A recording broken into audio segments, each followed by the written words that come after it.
Welcome to Whisper Hexa tonight. I'll tell you a story about an old cottage, a dying lantern, and a thing that waits in the dark for its one chance to enter. This is the last night of the lantern. Make sure you're alone, and make sure the lights don't go out. I inherited my grandmother's cottage after she passed deep in the woods. No cell reception, and no electricity. There was only one rule written in her will: on your first night there, light the lantern at sundown and let it burn until morning. Never let it go out. I thought it was just superstition. She was into old stories. Folks stuffed up, but there it was, an old brass lantern, sitting on the porch, polished, full of oil, waiting. While unpacking, I found a box labeled, "For Eli."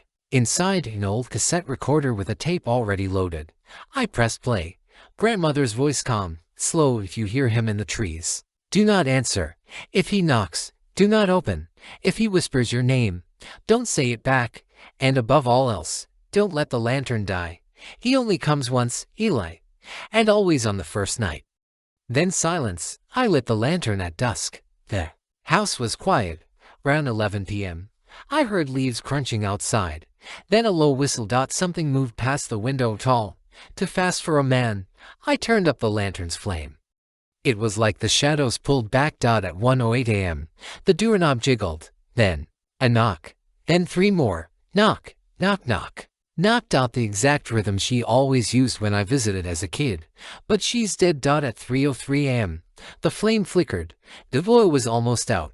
There was no refill. Suddenly from the woods, a voice. Grandmother's voice. "Eli, sweet boy, come outside. You forgot something." I didn't move. I didn't speak.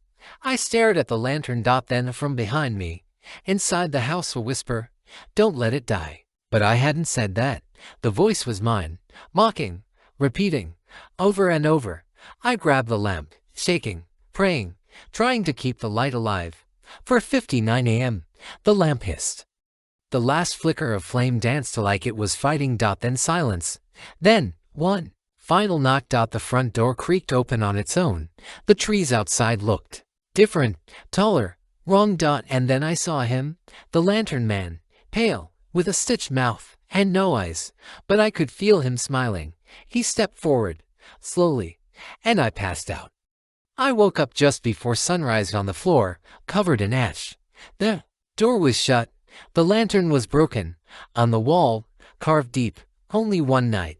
You made it. If the flame dies, he finds a way in.